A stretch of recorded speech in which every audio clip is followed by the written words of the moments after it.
የፍትህ መንገድ የህግ ባለሙያዎች ለሰብአዊ መብቶች ከፋና ሚዲያ ኮርፖሬሽን ጋር በመተባበር የተዘጋጀ። በዚህ ፕሮግራም የሰብአዊ መብት ጉዳዮችና ፍትህን የተመለከቱ ዝግጅቶች ይቀርቡበታል። የፍትህ መንገድ ፕሮግራሙ ዘወትር ማክሰኞና ሐሙስ ምሽት በፋና ሚዲያ ኮርፖሬሽን ይቀርብላችኋል። የፍትህ መንገድ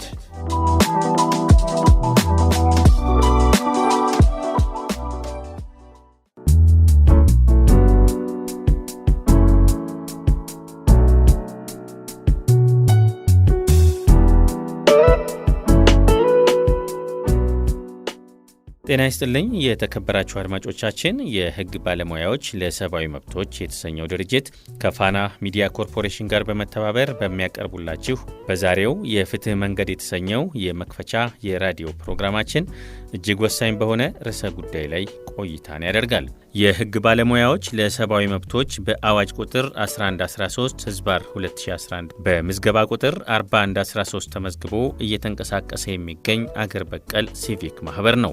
ማህበሩ በአባልነት ያቀፋቸው የህግ ባለሙያዎች ሲሆኑ ከተቋቋመባቸው ዓላማዎች መካከልም በሰብአዊ መብቶች ዙሪያ የህግ ባለሙያዎችን ተሳትፎና አስተዋጽኦ ለማጎልበት የስልጠናና የተለያዩ አቅም የመገንባት ተግባራትን ማከናወን፣ ስልታዊ ሙግትን በመጠቀም ማህበራዊ ለውጦች እንዲመጡ ማስቻል፣ ለፍትህ አካላት ሰብአዊ መብቶች እንዲከበሩ የበኩላቸውን እንዲወጡ ማገዝ፣ ረቂቅ ህጎችና ፖሊሲዎች ሰብአዊ መብቶችን ያከበሩ ስለመሆናቸው መከታተልና ለሰብአዊ መብቶች ሙሉ ጥበቃና ተፈጻሚነት የሚሰጡ ህጎች እንዲወጡ ወይም እንዲጸድቁ ግፊት ማድረግና የመሳሰሉት ይገኙበታል።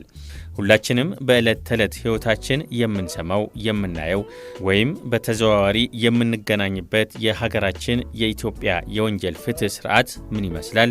ዋና ዓላማውስ ምንድነው? የወንጀል ፍትህ ስርዓቱስ ከሰብአዊ መብቶች ጥበቃ ጋር እንዴት ይገናኛል? የሚሉትን መሰረታዊ ጥያቄዎች እንፈትሻለን በዛሬው ቆይታችን። ታዲያ በስቱዲዮአችን ይህንን ጽንሰ ሐሳብ ሊያብራሩልን የሚችሉ አንድ እንግዳ ጋብዘናል። ከእርሳቸው ጋር ቆይታ እናደርጋለን። አብራችሁን ዝለቁም።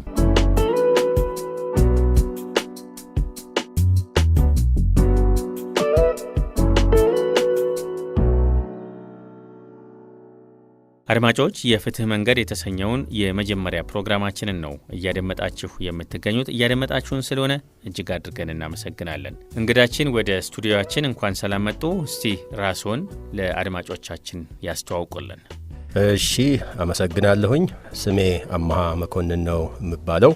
በሙያዬ የህግ ባለሙያ ነኝ። በአሁኑ ወቅት ደግሞ የህግ ባለሙያዎች ለሰብአዊ መብቶች ዋና ስራ አስኪያጅ ነኝ። መልካም፣ እንግዲህ ውይይታችንን ከመሰረቱ እንጀምራለን። አቶ አማሃ፣ በአንድ ሀገር የወንጀል ፍትህ ስርዓት ሲዘረጋ የሚፈለገው ዋና ዓላማ ምንድን ነው የሚለውን እንመለከታለን። አያይዘንም ወንጀል ሲፈጸም የሚወሰዱ እርምጃዎች እንደ በቀል ወይም ቅጣት ወይም ደግሞ ሌላ ፍልስፍና አላቸው። የኢትዮጵያ የወንጀል ፍትህ ፖሊሲ ዋና ዓላማዎችስ ምንድን ናቸው የሚሉት እነዚህን ተያያዥ ሀሳቦች ለመግቢያ ለመንደርደሪያ እናነሳና ደግሞ ሌሎች ሀሳቦችን እያነሳሳን እንቀጥላለን። በጣም ጥሩ። እንግዲህ የወንጀል ፍትህ ስርዓት ዓላማው ምንድነው? ከቅጣት ጋር ተያይዞ ያሉ አረዳዶች ምን ይመስላሉ የሚለውን በቀጥታ ከመመለሴ በፊት ምናልባት የወንጀል ፍትህ ስርዓት ስንል ራሱ ምን ማለት ነው፣ ምንን ያጠቃልላል የሚለውን ትንሽ ማብራራት ተገቢ ይሆናል ብዬ አስባለሁኝ። መልካም። ያው ቃሉ እንደሚገልጸው ስርዓት ነው፣ በእንግሊዝኛ ሲስተም ማለት ነው። ክሪሚናል ጀስቲስ ሲስተም። እንግዲህ እየተነጋገርን ያለ ነው እንግዲህ በአጠቃላይ የህግ ስርዓት አለ፣ ሌጋል ሲስተም የሚባለው። ከዛ ውስጥ ደግሞ እንግዲህ ህግ ብዙ አይነት ዘርፎች አሉት። የወንጀል ዘርፍ አለ፣ የፍትሐ ብሔር ዘርፍ አለ፣ የአስተዳደር ዘርፍ እያሉ ከፋፈላል። አሁን በአጀንዳነት የያዝነው የወንጀል ፍትህ ስርዓት ነው። መነሻው ህግ ነው። ግለሰቦች ወይም የግለሰቦች ስብስብ ለአጠቃላዩ ህዝብ ሰላም ሲባል እንዳይፈጽሙት የሚከለክል፣ በተወሰኑ ጉዳዮች ደግሞ አሁንም ስለ አጠቃላይ ህዝቡ ጥቅምና ደህንነት የተወሰኑ በተለይ የሙያ ግዴታ ያለባቸው አካላት የግድ እንዲፈጽሙት የሚያስገድድ ህግ ነው። ስለዚህ አንዱ እንግዲህ የወንጀል ፍትህ ስርዓት አካል የህግ ማዕቀፍ ማለት ነው። ይሄ ህግ ማዕቀፍ ከህገ መንግስቱን ይጨምራል። በወንጀል ጉዳይ መሰረታዊ ህግ የምንለውን የወንጀል ህግ ይጨምራል። በወንጀል ሕግ ውስጥም ራሱ ቅድም እንደገለጽኩት መደረግ ያለባቸውና መደረግ የሌለባቸውን ድርጊቶች የሚዘረዝረው ወይም ዲፋይን የሚያደርገው እና መሰረታዊ የወንጀል መርሆችን የሚያስቀምጠው የፍሬ ነገር ሕግ የምንለው ወይም ሰብስታንቲቭ ክሪሚናል ሎ አለ። ሁለተኛው ደግሞ ወንጀል ሲፈጸም ሰው እንዴት ወደ ፖሊስ ይጠራል፣ እንዴት ይታሰራል፣ እንዴት ክስ ይቀርብበታል፣ እንዴት ፍርድ ይሰጥበታል የሚለውን ይሄንን በዝርዝር የሚያስቀምጠው ደግሞ የወንጀል ስነ ስርዓት ሕግ ይባላል። በቅርቡ ደግሞ የማስረጃ ሕግም በሕዝብ ተወካዮች ምክር ቤት ጸድቋል። ከዛ በኋላ እንግዲህ ሌሎች ደግሞ በተለያዩ አዋጆች ላይ ቅጣትን የሚደነግጉ የወንጀል ሕግነት ባህሪ ያላቸው ሕጎች አሉ። ስለዚህ ሕግ አንዱ የወንጀል ፍትህ ስርዓት አካል ነው። ሁለተኛ እነዚህን ሕጎች የሚያስፈጽሙ ደግሞ ተቋማት አሉ። ፖሊስ፣ አቃቤ ሕግ፣ ፍርድ ቤት። ስለዚህ ተቋማት ደግሞ ሌላው የወንጀል ፍትህ ስርዓት አካል ነው። ሶስተኛው ምናልባት ደግሞ አሰራሮች አሉ። እንግዲህ እነዚህን ሕጎች መሰረት ተደርጎ የተዘረጉ አሰራሮች አሉ። ስርዓት ሲስተማ የነዚህ የሕጎቹ በዋነኛነት እና የተቋማቱ መስተጋብር የወንጀል ፍትህ ስርዓት ይባላል ማለት ነው። ወንጀል ፍትህ ስርዓት ምናልባት እኔ በራሴ ቋንቋ ልገልጸው እችላለሁ። ነገር ግን እንደው አድማጮቻችንም ግልጽ ያለ መረጃ እንዲኖራቸውና ሙሉ በሙሉ በመተማመን ሀሳቡን እንዲይዙት በስራ ላይ ባለው የወንጀል ሕጋችን ላይ ዓላማና ግብ ተብሎ የተቀመጠው እሱን ቃል በቃል ባነበው በተለይ የሕጉን በተመለከተ ጠቃሚ ይሆናል ብዬ አስባለሁ። አንቀጽ 1 ላይ የወንጀል ሕግ ዓላማ ለጠቅላላው ጥቅም ሲባል የሀገሪቱን መንግስት፣ ህዝቦቹን፣ ነዋሪዎቹን ሰላም፣ ደህንነት፣ ስርዓት፣ መብትና ጥቅም መጠበቅና ማረጋገጥ ነው በሚል ያስቀምጣል። ሌላ ዓላማ የለውም። ግለሰቦችን የመጉዳት፣ ግለሰቦችን የማጓታት ሌላ የፖለቲካም ዓላማ የለውም፣ ሊኖረውም አይገባም። ዋና ዓላማው ግለሰቦች የአጠቃላይ ህብረተሰቡን ሰላምና ደህንነት ጥቅም በሚጎዳ መልክ እንዳይንቀሳቀሱ ወይም ደግሞ የአጠቃላይ የማህበረሰቡን ህዝብና ጥቅምና ደህንነት በሚጠቅም መልክ መንቀሳቀስ ሲገባቸው ያንን ሳያደርጉ እንዳይቀሩ መከላከል ማድረግ ብቻ ነው። ለዚህ እንግዲህ የተቀመጡት በዋነኛነት መከላከልን ግብ ያደርጋል። መከላከሉ ሳይሰራ ቀርቶ ሰዎች፣ ግለሰቦች ህጉን ተላልፈው የተገኙ ጊዜ ደግሞ አሁንም ስለ ህዝቡ ሰላምና ጸጥታ፣ ደህንነት ሲባል ቅጣት ይጣላል። በአጠቃላይ ይሄ ነው ለወንጀል ሕግ ስርዓት ዓላማ ማለት ይቻላል። መልካም። ወደ ሌላኛው ጥያቄ ስናልፍ ለመሆኑ ይህንን ስርዓት የሚያንቀሳቅሱትና በፍትህ ማዕቀፍ ውስጥ ያሉ መዋቅሮች እነማን ናቸው የሚለውን እንመለከታለን። በተለይ በፖሊስ፣ አቃቤ ሕግ፣ ፍርድ ቤትና ማረሚያ ቤቶች ያላቸው የተከፋፈለ ሚና፣ እያንዳንዳቸው የራሳቸው ሚና አላቸው ተብሎ ይታሰባልና የእያንዳንዱ ሚና እንዴት ያለ ነው? በስራ ሂደት የሚያደርጉት ትስስርና ግንኙነትስ ምንድን ነው የሚመስለው የሚለውን ደግሞ እንመልከት እስቲ። በጣም ጥሩ ጥያቄ ነው። ቅድም ትንሽ ጠቀስ እንዳረጉት እንግዲህ እነዚህ በተለይ ፖሊስ፣ አቃቤ ሕግና ፍርድ ቤት እንዲሁም ማረሚያ ቤት ቀደም ሲል የገለጽኩትን የወንጀል ፍትህ ስርዓት ዓላማ ከማሳካት አንጻር እጅግ ወሳኝ ሚና ያላቸው ተቋማት ናቸው። እነዚህ ተቋማት አንዳንዶቹ ህገ መንግስታዊ መሰረት ያላቸው ናቸው። ለምሳሌ ፍርድ ቤት፣ ነጻ ፍርድ ቤት የማቋቋም ጉዳይ በህገ መንግስት ደረጃ የተደነገገ ነው። እንደ ፖሊስ፣ አቃቤ ሕግ ያሉት ደግሞ በተለይ የወንጀል ሕግን ከማስፈጸም አንጻር አይነተኛ የስራ አስፈጻሚው ክፍል አባላት ናቸው። እንደገና እያንዳንዳቸው ተቋማት በአዋጅ በህግ የተቋቋሙ ተቋማት ናቸው። በእነዚህ በተቋቋሙባቸው አዋጆች ላይ ደግሞ እነዚህ ተቋማት ዝርዝር ኃላፊነታቸው ተቀምጦ የሚገኝ ነው። ፖሊስ እንግዲህ ስንመለከት ያው የወንጀል ፍትህ ስርዓት የሚለኮስበት የመጀመሪያው ነጥብ ነው ማለት ይቻላል። ወንጀል ተፈጽሟል በሚል ለፖሊስ ጥቆማ ሲደርስ ወይም ፖሊስ በራሱ መንገድ ሲያውቅ ወንጀሉ እንዴት ተፈጸመ፣ ማን ፈጸመው የሚለውን ለማጣራት የመጀመሪያውን እንቅስቃሴ የሚያደርግ ተቋም ነው። በዚህ መሃል ሰዎች ለጥያቄ ሊፈለጉ ይችላሉ። ከዛም አልፎ በጊዜያዊነት ሊታሰሩ ይችላሉ። ፖሊስ ዋናው እዚህ ዓላማ ላይ ፋክትን ወይም ፍሬ ነገርን የማረጋገጥ ተፈጸመ የተባለው ነገር በእርግጥስ ወንጀል ነው ወይ፣ በእርግጥስ ተፈጽሟል ወይ? አንድ ሁለተኛው ተፈጽሟል ከተባለ ደግሞ በዚህ ወንጀል አፈጻጸም ውስጥ እነማን ናቸው? ተሳትፏቸውስ ምን ይመስላል? ዋና ወንጀል አድራጊ፣ ተባባሪ እንዲህ የሚባሉ የተለያዩ የወንጀል ፈጻሚዎች የተሳትፎ ደረጃዎች አሉ። ስለዚህ እነማን ናቸው የተሳተፉት? በምን ደረጃ ነው የተሳተፉት? ይሄ ወንጀል ለመፈጸሙና እነዚህ የተጠረጠሩ ሰዎችስ ወንጀሉን ለመፈጸማቸው ምን ማስረጃዎች አሉ የሚለውን ፋክት የማረጋገጥ ጉዳይ ነው። ይህንን እንግዲህ ፖሊስ በዚህ ደረጃ ያጣራውን ጉዳይ ቀጥሎ የሚልከው ለአቃቤ ሕግ ነው። አቃቤ ሕግ በፖሊስ ተጣርቶ የቀረበለትን ፍሬ ነገር ደግሞ መርምሮ በሶስት ነገሮች ላይ ውሳኔ ሊሰጥ ይችላል። አንደኛ የደረሰው የምርመራ ውጤት ወንጀል ለመፈጸሙንና ወንጀል ፈጽመዋል ተብሎ የተጠረጠሩ ሰዎች ወንጀሉን በእርግጥም የፈጸሙ ለመሆናቸውን ሲያምን ክስ መስርቶ ወደ ፍርድ ቤት ይልካል ማለት ነው። ምናልባት የተጓደሉ ምርመራው የሚጎላቸው ነገሮች ካሉ እነዛ ነገሮች በድጋሚ እንዲጣሩ መዝገቡን ለፖሊስ የሚመልስበት አሰራር ሁለተኛው ነው። ሶስተኛው ደግሞ ቀድሞውንም ወንጀል ያልተፈጸመ ለመሆኑ ቀረበው ማጣራት ወንጀል ያለመፈጸሙን የሚያሳይ ወይም ደግሞ ተጠርጥሯል የተባሉ ሰዎች ወንጀሉን የፈጸሙት አለመሆናቸውን አቃቤ ሕግ ሲያምን መዝገቡን የሚዘጋበት ሁኔታ አለ።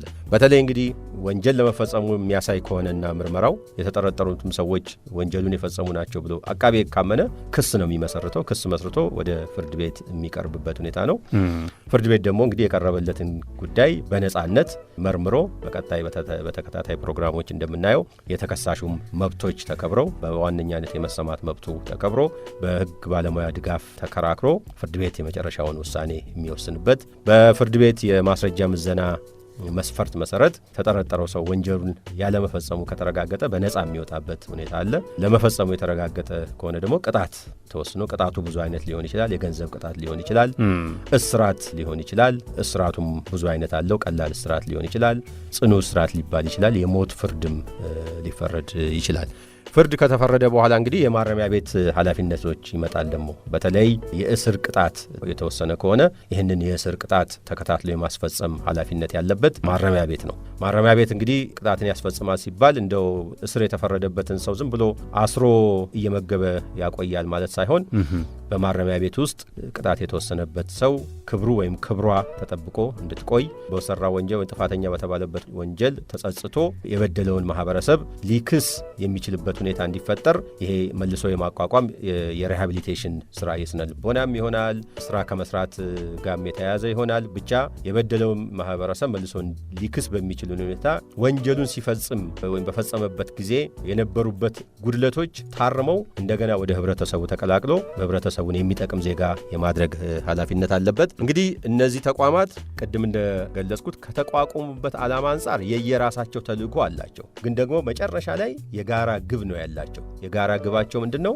ቅድም እንዳልኩት ወደ ኋላ ተመልሰን በህጉ ላይ እንደተመለከተው የህብረተሰቡ ሰላም፣ ደህንነት፣ ስርዓት፣ መብትና ጥቅም መጠበቅን ማረጋገጥ ነው ድምር ዓላማቸው። ስራቸውን ሲሰሩ ግን እንዳልኩት የየራሳቸው ኃላፊነት በህግ በተቀመጠው መሰረት ይኖራቸዋል ማለት ነው። ለዚህም ሲባል ካለፉት ምናልባት 10-15 ዓመታት ወዲህ እነዚህ ተቋማት በጋራ በአገር ደረጃ የሚመክሩባቸው መድረኮች አሉ።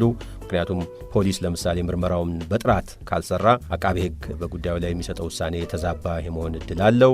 አቃቤ ህግም እንደዚሁ ኃላፊነቱን በጥንቃቄ ካልተዋጣ ፍርድ ቤት እንደዚሁ የተሳሳተ ፍርድ ወይም ያልተገባ ቅጣት ሊወስን የሚችልበት እድል እና መጨረሻም ላይ ፍትህ የሚዛባበት እድል ሊኖር ስለሚችል እነዚህ ተቋማት እንዳልኩት የየራሳቸው ኃላፊነት ቢኖራቸውም የጋራ ግን ዓላማ አላቸው ማለት ነው። መልካም፣ እንቀጥላለን። ክቡራትና ክቡራን አድማጮቻችን ፋና ሚዲያ ኮርፖሬሽንን ነው እያደመጣቸው የምትገኙት። ፋና ሚዲያ ኮርፖሬሽን የህግ ባለሙያዎች ለሰብአዊ መብቶች ከተሰኘው ድርጅት ጋር በጋራ የሚያቀርብላችሁን ፕሮግራም ነው እየተከታተላችሁ የምትገኙት። ከፕሮግራሙ ቁም ነገር እያገኛችሁ ነው ብለን ተስፋ እናደርጋለን። እንቀጥላለን። አሁንም የተወሰኑ ሀሳቦች ይቀሩናል እና እስቲ አሁን ደግሞ ይሄ የወንጀል ፍትህ ስርዓቱን ከሰብአዊ መብት ጋር ወደሚገናኝባቸው አቅጣጫዎች ደግሞ እንሂድ እስቲ። ምክንያቱም እናንተም ያው ድርጅታችሁ በቀጥታ ከዚህ ጋር የተገናኘ ስራዎችን ስለሚሰራ ማለት ነው እና ብዙ ጊዜ እንግዲህ የወንጀል ፍትህ ስርዓት ሲነሳ የሰብአዊ መብቶች ጥበቃ ጉዳይም አብሮ ይነሳል።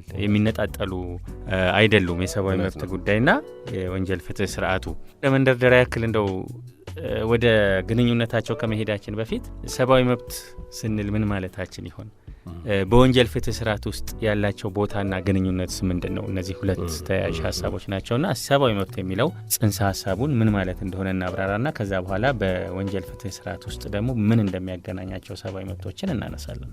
በጣም ጥሩ። ሰብአዊ መብቶች ምንድን ናቸው የሚለውን ጥያቄ ስናይ ከብዙ አቅጣጫ በተለያየ የጥልቀት ደረጃም መተንተን ይቻላል። ከፖለቲካ አንጻር ሰብአዊ መብት ይተነተናል። ከማህበራዊ ህይወት አንጻር ይተነተናል። ይተነተናል፣ ከህግ አንጻር ይተነተናል። ምናልባት ግን ከዚህ ፕሮግራምም ዓላማ ቀለል ያለ ትርጉምን መውሰድ ብንችል ጠቃሚ ነው ብዬ አስባለሁ። ስለዚህ ቃሉ እንደሚያስረዳው መነሻ ቃሉ ሰብአዊ የሚል ሰውን መሰረት ያደረገ ነው። ወይም በእንግሊዝኛው ሂውማን ራይትስ ስንል ሂውማን ሰውን መሰረት ዜግነትን መሰረት ያደረገ አይደለም። በዓለም ላይ ያሉ ሰዎችን ሁሉ የሚመለከት ነው። የሰውን ፍጡር ማዕከል ያደረገ ጽንሰ ሐሳብ ነው። ስለዚህ ይሄ ሰብአዊ መብቶች ማለት ስለ አጠቃላዩ ማህበረሰብ ሰላም፣ ደህንነትና ጥቅም ሲባል እንዳይደረጉ ከሚገደቡ የሰው ልጅ እንቅስቃሴዎች ውጪ ሌሎች ነገሮችን ሁሉ የማድረግ ተፈጥሯዊ ሰው ከመሆን የሚመነጭ መብት ማለት ነው። ሰዎች ከሌሎች ፍጥሮች በተለየ ሁኔታ ሐሳባቸውን ይገልጻሉ። ይሄ ሐሳባቸውን የመግለጽ መብታቸው እንዳልኩት የሌላውን ሰው ጥቅም የሚጎዳ ወይም የህብረተሰብን ጥቅም ለምሳሌ አመፅን በማነሳሳት በሌላ ጦርነትን በመቀስቀስ ረገድ የሌላውን ህዝብ ጥቅምና ደህንነት አደጋ ላይ የሚገድብ የሚያደርስ እስካልሆነ ድረስ መከበር አለበት። ለማንኛውም ሰው፣ ለጥቁሩም፣ ለነጩም፣ ለወንድም ለሴትም ሌሎች ማናቸውም አይነት ማንነት ላላቸው ሰው ለሆኑ ሁሉ መከበር ያለበት ነው። እንዲህ እያልን የተለያዩ መብቶችን ማስቀመጥ እንችላለን። ዋናው መነሻው ግን ሰዎች ሰው በመሆናቸው ብቻ ይዘዋቸው የሚወለዱት የሚፈጠሩት መብቶች ብሎ መውሰድ ይቻላል። መልካም። እነዚህ መብቶች ከወንጀል ፍትህ ስርዓቱ አንጻር ደግሞ እንመልከታቸው። ምንድን ነው የሚያገናኛቸው የሚለውን በጣም መግቢያ ላይ እንደገለጽኩት እንግዲህ የህግ ስርዓቶችን ስናይ የተለያዩ ዘርፎች እንዳሉ አይተናል። የፍትሐ ብሔር ዘርፍ አለ፣ የአስተዳደር ህግ ዘርፍ አለ ብለን የወንጀል ዘርፍ ብለን አይተናል። ምናልባት በሁሉም የህግ ዘርፎች ውስጥ የሰብአዊ መብቶች ጉዳዮች ወሳኝ ሆነው የሚገኙበት ሁኔታ ይኖራል። በተለይ ግን ከወንጀል ፍትህ ስርዓት ጋር በተያያዘ የሰብአዊ መብቶች በጣም የተቆራኙ ናቸው። በሁለት ደረጃ የተቆራኙ ናቸው። አንደኛው ስነ ስርዓታዊ መብቶች የሚባሉ አሉ። አንዳንዶቹ ስነ ስርዓታዊ ይሆናሉ። ለምሳሌ ቅድም እንደገለጽኩት አንድ ሰው ያለ በቂ ምክንያት ሊያዝ ሊታሰር አይችልም። ይሄ አንድ መብት ነው። በአንድ ሰው በመልኩ በቁመናው ምክንያት ሊታሰር አይችልም። ወንጀል ለመስራቱ በበቂ ሁኔታ የተጠረጠረ ሰው መሆን መቻል አለበት። በእስር ቤት ከቀረበም በኋላ በ48 ሰዓት ውስጥ ፍርድ ቤት መቅረብ አለበት።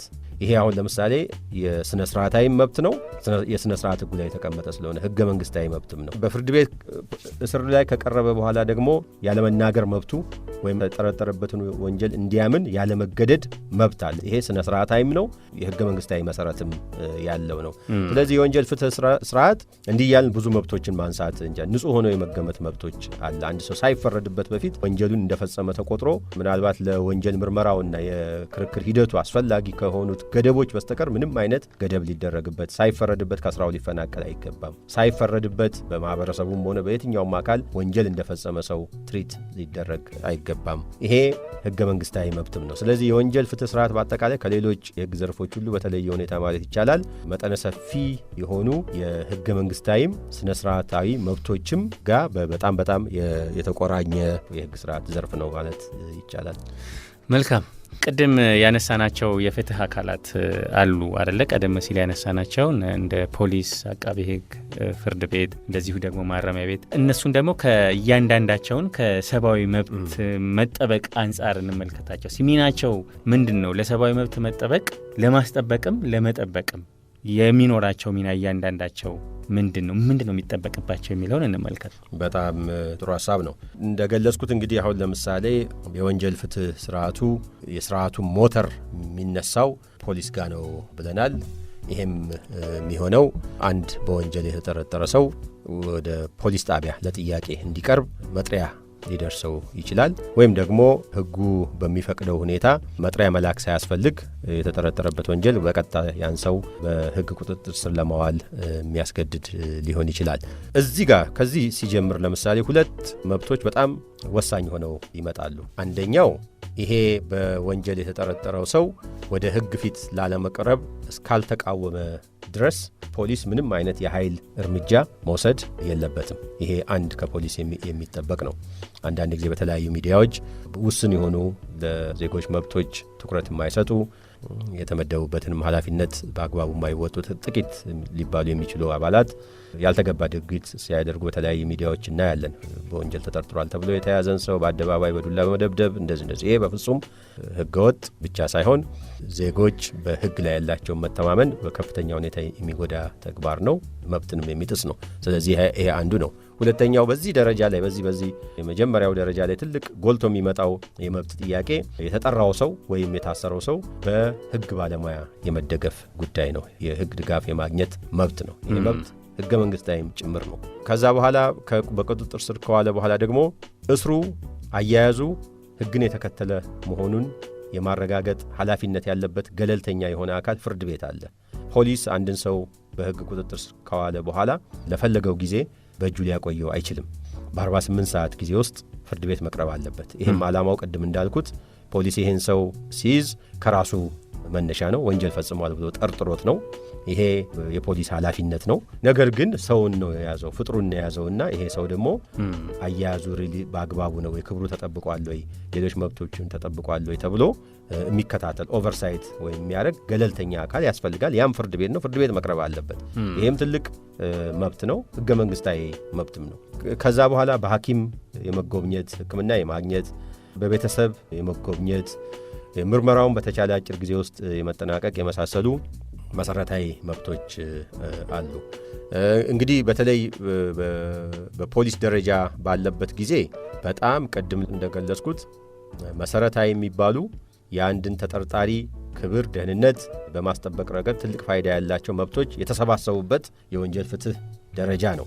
እሱ ብቻ ሳይሆን እዚህ ጋር መብቶቹ የሚከበሩበት ደረጃ ወይም ደግሞ የሚጣሱበት ደረጃ መጨረሻ ላይ የሚደረስበትንም በዚሁ ጉዳይ የሚደረስበትን ፍትህ ጥራት የሚወስን ነው። ስለዚህ በጣም መሰረታዊ ነው። ለምሳሌ ተጠርጣሪው ተይዞ በድብደባና በሌሎች ተጽዕኖዎች ያልሰራውን ወንጀል እንዲያምን ተደርጎ ከሆነ ወይም የሰራውንም ወንጀል ቢሆን ከተፈጸመው በላይ ፈጽም ያለው እንዲል ተገዶ ከሆነ ክሱም በዛው መልክ የመሄድ እድሉ ሰፊ ነው። የሚያርፈውም ፍርድ በዛው መልክ የመሆን እድሉ ሰፊ ነው። ይሄ የማንም ኢንተረስት አይደለም። ህብረተሰቡም የሚፈልገው አንድ ሰው ያጠፋ ሰው ባጠፋው ጥፋት ልክ ብቻ እንዲቀጣን እንጂ ከምድረ ገጽ እንዲጠፋ ህብረተሰቡም አይፈልግም። የወንጀል ፍትህን ዓላማና ግብም የሚያሳካ አይሆንም ማለት ነው። ስለዚህ በተለይ በፖሊስ ደረጃ ያሉ የመብት ጉዳዮች እጅግ መሰረታዊና ወሳኝ ናቸው። ወደ አቃቤ ህግም ስንመጣ እንግዲህ አቃቤ ህግ አንድ ጉዳይ ከፖሊስ ተጣርቶ ከቀረበለት በኋላ በተወሰነ ጊዜ ውስጥ መወሰን እንዳለበት የተቀመጠ አለ። ይሄ መወሰን መቻል፣ ይሄ ህግ መከበር አለበት። ለምሳሌ ስራ ላይ በነበረበት ጊዜ መዝገቡ ወይም በፖሊስ የተጣራው መዝገብ በደረሰው በ15 ቀን ውስጥ ወይ ክስ መመስረት የማይቻልበት ሁኔታ ካለ ደግሞ ሌሎች በህግ የተፈቀዱለትን ውሳኔዎች መወሰን አለበት። ያለበለዚያ መዝገቡን በእጁ ይዞ ምናልባትም በጉዳዩ ተጠረጠረው ሰው እስር ቤት ላልተገባ ጊዜ የሚቆይ ከሆነ የመብት መጣስን ሁኔታ ሊያስከትል ይችላል። ከዛ እንግዲህ ቅድም እንደገለጽኩት በተለይ በመሰረታዊ የወንጀል ህግ ውስጥ በርካታ የወንጀል አይነቶች ትርጉም የተሰጡበት ሁኔታ ነው ያለው። ይሄም የተጠረጠረው ሰው በሚገባው ፈጸመ ለተባለው ድርጊት አግባብነት ያለው የህግ አንቀጽ ብቻ ተጠቅሶ ክስ መቅረብ አለበት። አንዳንድ ጊዜ ለምሳሌ የተያዘው ሰው እንዳይለቀቅ፣ ይሄም የተቋሙ አቋም አይደለም በእርግጠኝነት ግን አንዳንድ ባለሙያዎች የታሰረው ሰው እንዳይለቀቅ በማሰብ ያልተገባ ዋስትና የሚያስከለክል አንቀጽ ጠቅሶ የመክሰስ ነገር አለ። ሌላ በተለይ እንግዲህ አቃቤ ህግ ደግሞ ከዚህ በወንጀል ጉዳይ ከሳሽ ከመሆን ኃላፊነቱም በተጨማሪ የታሰሩ ሰዎች በተለይ በወንጀል ተጠርጥሮ የታሰሩ ሰዎች ሰብአዊ ክብራቸው ተጠብቆ እየቆዩ ወይም አቋያታቸው በዛ መልክ መሆኑን የማረጋገጥ ኃላፊነት አለበት። ይህንንም ከማረጋገጥ አንጻር ትልቅ ኃላፊነት አለበት። ፍርድ ቤት እንደምናውቀው ሁላችን እንግዲህ አንድ ሰው በፖሊስ ደረጃ በደል ሊደርስበት ይችላል፣ በአቃቤ ህግ ደረጃ መብት ሊጓደልበት ይችላል።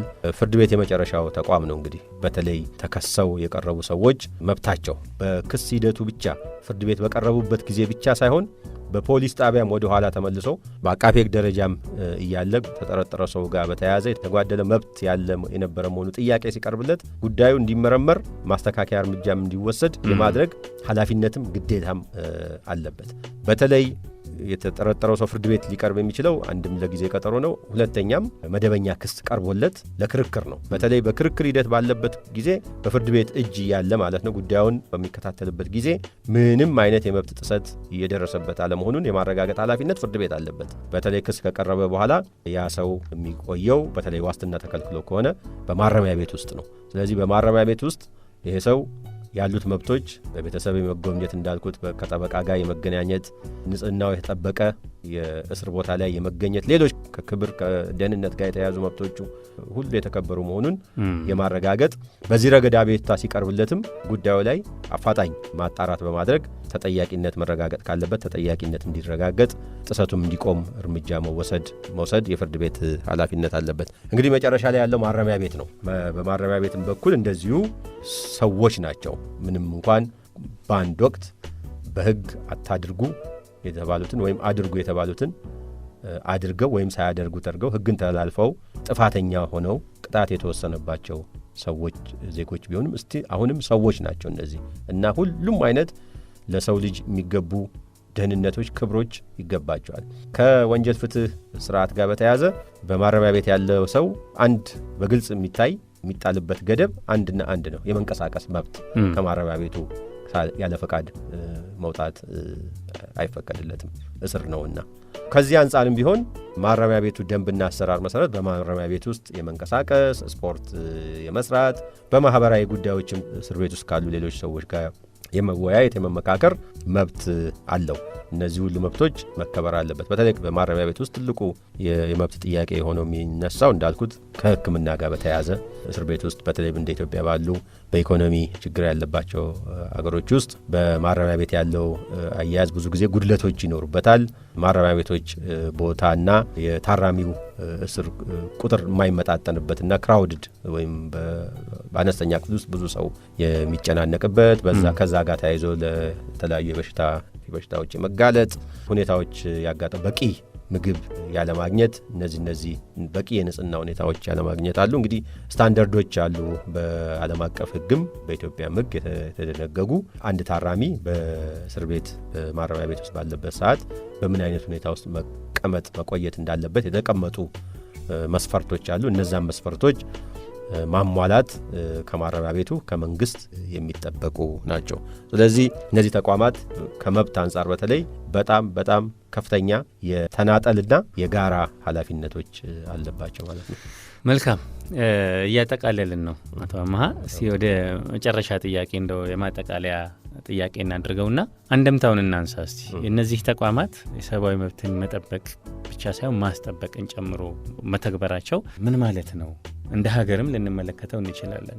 ያው ሰው ነው ማህበረሰብ ነው ሀገር። ዞሮ የግለሰብ ሰብአዊ መብት መከበር ነው የህዝቦች ሰብአዊ መብት መከበር ነው የሚፈጥረውና ከዚህ አንጻር አንደምታው ምንድን ነው? ምን ማለት ነው? እንደው የነዚህ ተቋማት የፍትህ ተቋማት ሰብአዊ መብትን ማክበር እና ማስከበር በጣም ጥሩ ነው። መጀመሪያ ራሳቸው ማክበር መቻል አለባቸው። ፖሊስ የዜጎችን መብት እንዲጥስ በፍጹም አይጠበቅም፣ ተቀባይነት የሌለው ነው። ከፖሊስ የሚጠበቁ ከዚህ በላይ ነው። ፖሊስ የግለሰቦችን መብት ጥሶ ከተገኘ በተለይ ይሄ ደግሞ የሚደጋገም ከሆነ ህዝብ በህግ ላይ ህዝብ በመንግስት ላይ ያለውን መተማመን በከፍተኛ ሁኔታ የሚያጓድል ነው። ህዝብ በአገሩ ደህንነት ወጥቶ በመግባት ደህንነት እንዳይሰማው ይጠብቀኛል ያለው አካል መብትን እየጣሰ እና ይሄ ደግሞ በጣም ጉልህ ሆኖ በተገኘ ጊዜ ህዝብ በከፍተኛ ሁኔታ በአገሩ ተስፋ የሚቆርጥበት ስጋት የሚገባበት ሁኔታ ነው የሚፈጠረው። የዚህ ላይ በጣም ጥንቃቄ መደረግ አለበት። ቅድም መግቢያ ላይ እንደገለጽኩት አንዳንድ የፖሊስ አባላት ሲፈጽሟቸው የሚታዩት አለ። ከቅርብ ጊዜ ወዲህ ደግሞ እውነት ለመናገር ጥሩ ፖሊስም ያንን እየተከታተለ እርምጃ ሲወስድም እያየን ነው። ይሄ በጣም መቀጠል መቻል አለበት። አቃቤ ህግም ፍርድ ቤትም ተመሳሳይ ኃላፊነት አለባቸው የማክበር። ከዛም አልፎ ህገ መንግስቱ የሚጠብቅባቸው ደግሞ አለ ማስከበር ጭምር። እነሱ አለመጣስ ብቻ ሳይሆን ሌላው አካል ፖሊስ አንድ ሰው የሌላውን መብት ሲጥስ ያ መብት ጣሺውን በህግ አግባብ በህግ ቁጥጥር ስር አውሎ ምርመራ አጣርቶ ተገቢውን ቅጣት የማድረግ እንዲያገኝ የማድረግ ትልቅ ኃላፊነት አለበት። ሌሎችም አቃቤ ህግና ፍርድ ቤትም የማስከበር ኃላፊነትና ግዴታ አለባቸው ብሎ ያስቀምጣል። ስለዚህ ይሄን አለማድረግ ማለት ቅድም እንግዲህ እንድምታው ያልከው ትልቁ ነገር ህዝብ በአጠቃላይ በህጋዊ ስርዓቱ እምነት እንዲያጣና ፍትህን በራሱ እንዲወስድ ይሄ ሞብ ጀስቲስ የምንለው ጉዳዩን ለህግ አካል ከማቅረብ ይልቅ ራሱ እርምጃ ወደ መውሰድ፣ ይሄ ደግሞ መጨረሻ ላይ የፍትህ መመሰቃቀልን፣ ስርዓት አልበኝነትን፣ አናርኪ የምንለውን የሚፈጥር ጉልበተኛ ገዢ የሚሆንበትን ሁኔታ እና በአጠቃላይም የአገር መፍረስን በከፋ ሁኔታም ከሆነ የአገር መፍረስን፣ የመንግስት አለመረጋጋትን፣ አጠቃላይ ቀውስን የመፍጠር እድል ይኖረዋል ማለት ነው። መልካም ዛሬ እንግዲህ ስለ ሀገራችን የወንጀል ፍትህ ስርዓት ዓላማዎች፣ ስለ ዋና ዋና ተዋናዮች ሚና እንዲሁም ከሰብአዊ መብቶች ጋር ስላላቸው ጥብቅ ቁርኝት ጥልቅ የሆነ ሰፋ ያለ ማብራሪያ ሰጥተውናል። የህግ ባለሙያዎች ለሰብአዊ መብቶች ድርጅት ዋና ስራ አስኪያጅ አቶ አማሃ መኮንን ስለ ጊዜውም ስለሰጡን ማብራሪያም ከልብ አድርጌ ነው አመሰግናለሁ። እኔም ስለሰጣችሁኝ እድል እጅግ አድርጌ አመሰግናለሁ።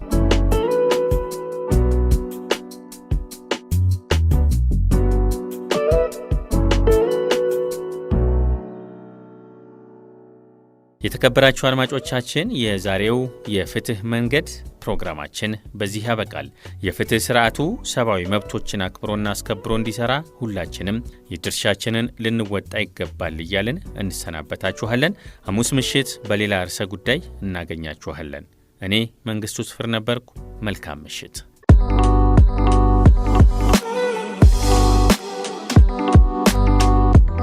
የፍትህ መንገድ የህግ ባለሙያዎች ለሰብአዊ መብቶች ከፋና ሚዲያ ኮርፖሬሽን ጋር በመተባበር የተዘጋጀ። በዚህ ፕሮግራም የሰብአዊ መብት ጉዳዮችና ፍትህን የተመለከቱ ዝግጅቶች ይቀርቡበታል። የፍትህ መንገድ ፕሮግራሙ ዘወትር ማክሰኞና ሐሙስ ምሽት በፋና ሚዲያ ኮርፖሬሽን ይቀርብላችኋል። የፍትህ መንገድ